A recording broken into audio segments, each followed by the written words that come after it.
नमस्कार।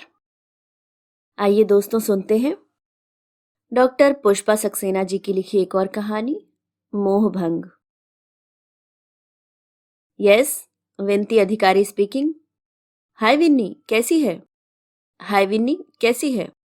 फोन के दूसरी ओर से शैली की चहकती आवाज सुनाई दी। ठीक चल रही हूँ, अपनी बता। अरे यार, मजा आ गया। जानती है समीर आया हुआ है, तेरा फोन नंबर दे दिया है। ताज्जुब है, उसके पास तेरा नंबर नहीं था। एनी हाउ, कॉल करेगा क्या? अच्छा, कब आया? बहुत संभालने पर भी विन्नी की आवाज लड़खड़ा गई थी। कल ही तो आया है। यहाँ कोई इंटरनेशनल सेमिनार है, प्रवासी भारतीयों की समस्या पर। आते ही फोन किया।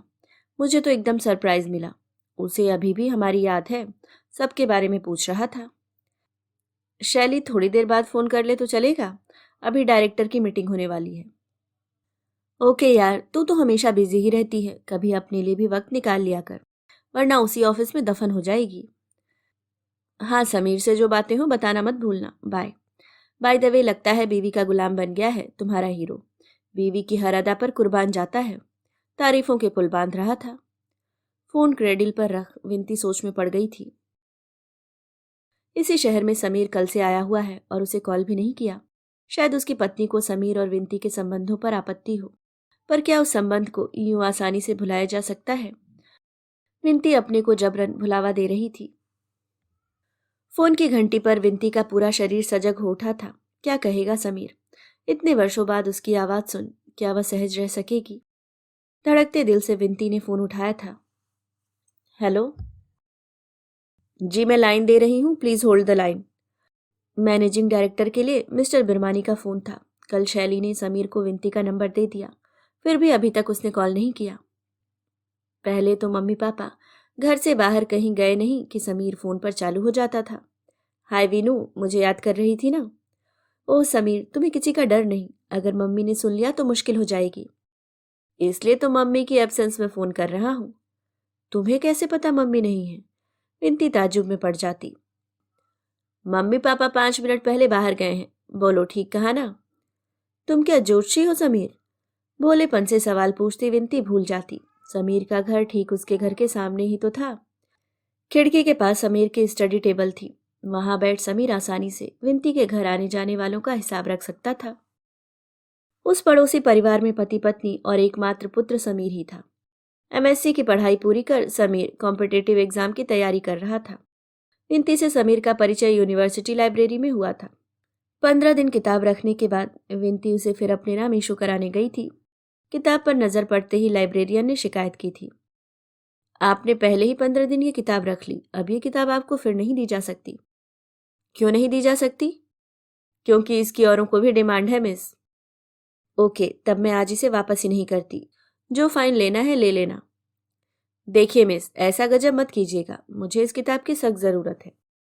एग्जाम में मैंने इंटरनेशनल लॉ का स्पेशल पेपर ले रखा है। पूरा शहर खोज मारा, कहीं ये किताब नहीं मिली। पीछे से समीर ने अनुनय की थी। मुझे भी अपने एग्जाम के लिए ये किताब चाहिए। एक मिनट, आप 35 नंबर मनीलाल स्ट्रीट पर रहती हैं ना? जी, आप कैसे जानते हैं? विनती अचकचा गई थी। वाह, तब तो बात बन गई। हम दोनों तो पड़ोसी निकले। अब तो पड़ोसी धर्म निभाना ही पड़ेगा मिस। दिन में किताब मैं देख लूंगा, रात में आप रख लें। अगर दिन में मुझे बुक कंसल्ट करना हो तो फोन कर दीजिएगा, बंदा किताब सहित तुरंत हाजिर हो जाएगा। पर आज ये बुक मेरे नाम जाने दीजिए। क्यों बेकार का फाइन भरेंगी? जेंटलमैन्स वर्ड पर तो विश्वास है ना? लाइब्रेरियन ने भी उसकी सिफारिश की थी। उस किताब के आदान प्रदान में दोनों अच्छे मित्र बन गए थे।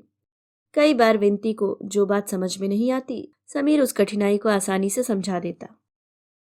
दोनों की मित्रता बढ़ाने में उनका फोन भी सहायक बना था और अंततः दोनों इतने नजदीक आ गए कि एक दिन भी बिना बात किए उन्हें चैन ही नहीं पड़ता था। मम्मी पापा को इस राज का पता कैसे चलता? समीर तो उसे तभी फोन करता था जब वे कहीं बाहर निकले होते। रही बात समीर के घर वालों की, तो उसकी माँ स्कूल में टीचर थी। सुबह जाती तो शाम के 4 साढ़े 4 पर ही लौटती।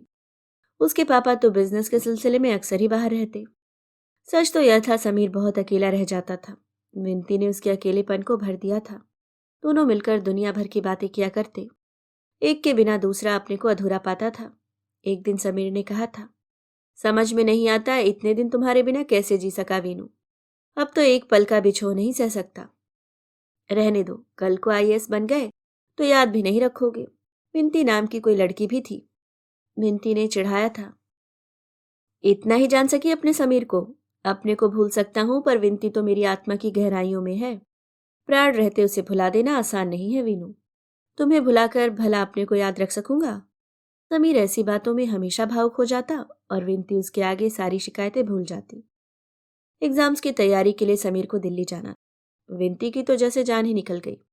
कैसे रह पाएगी उसके बिना?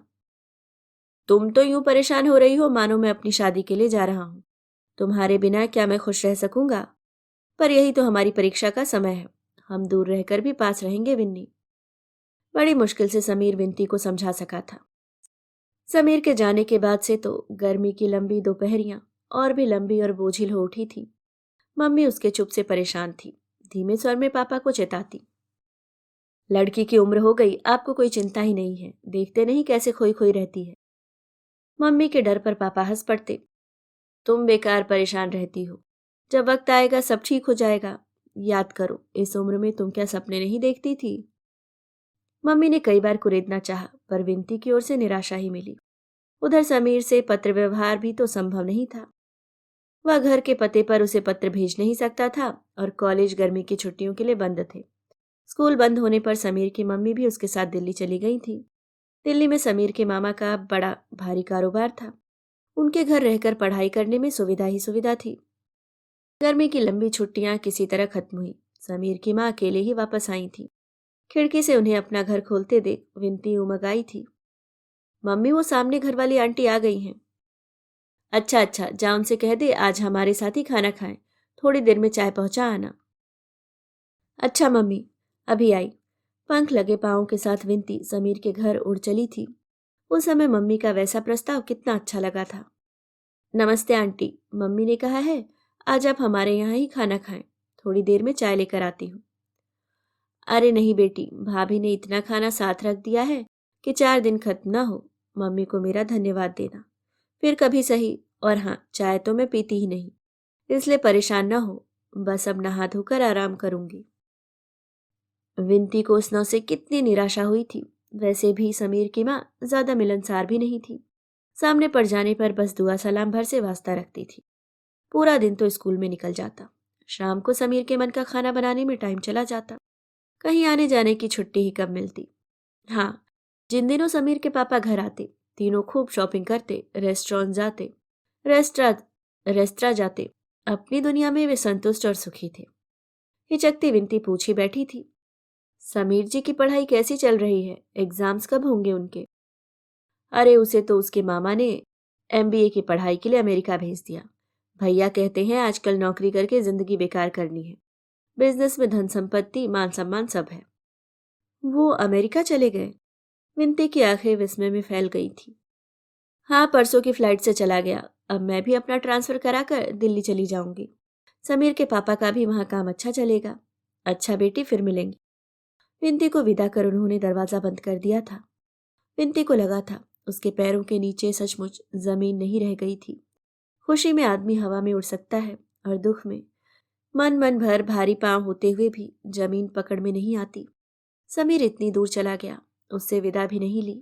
कोई संदेश नहीं, तसल्ली के 2 शब्द नहीं। घर आकर वह पलंग पर ढह गई थी।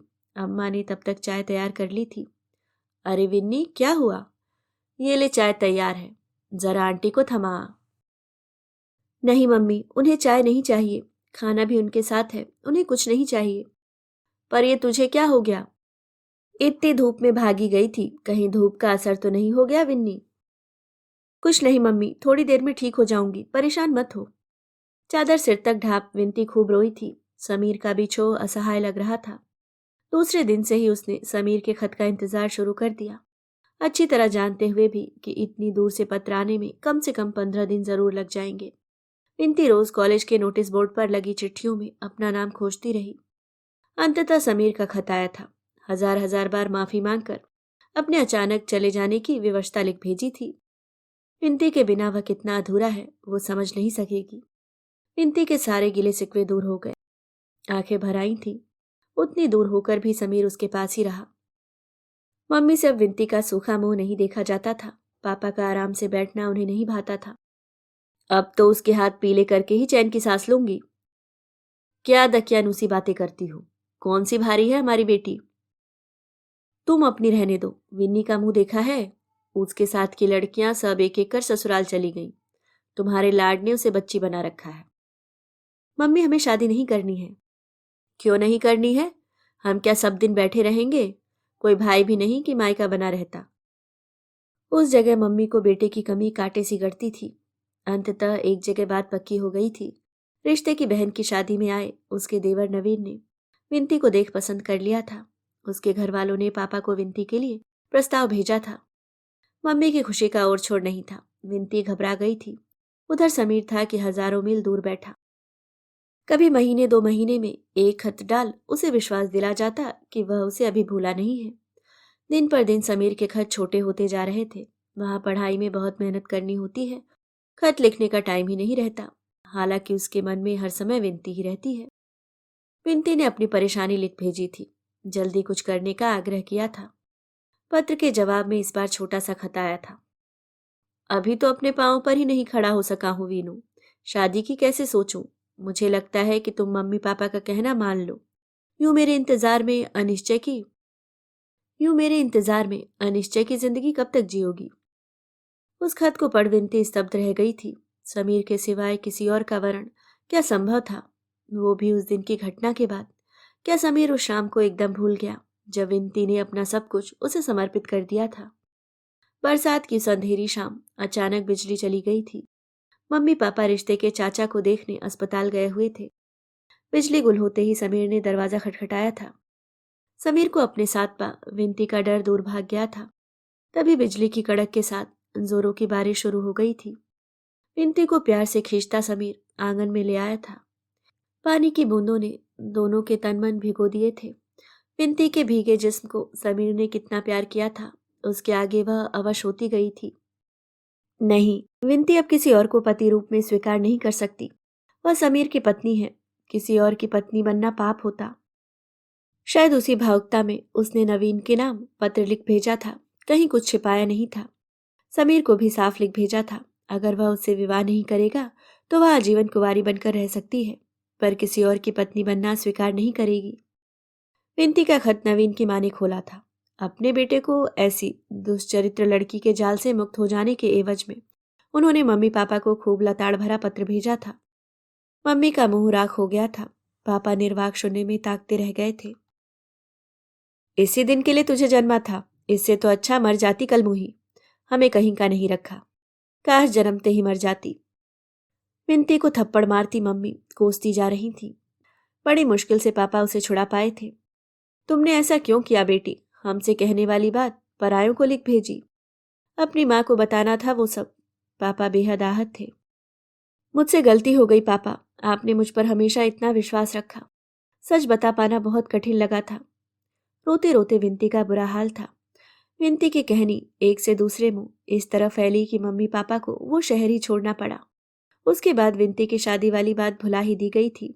विनती ने पापा से कह दिया था, जिस सच को मैंने स्वीकार किया है उसे झूठ कैसे ठहराऊं पापा? आपने तो हमेशा यही सिखाया था कि जिसे अंतरात्मा न स्वीकारे उसे कभी मत स्वीकार करो। निशब्द पापा चुप रह गए थे। मम्मी उम्र के पहले ही बूढ़ी लगने लगी थी। पापा अक्सर अपने में खोए रहते। मम्मी के ताने उलाहनों का जैसे उन पर कोई असर ही नहीं होता था।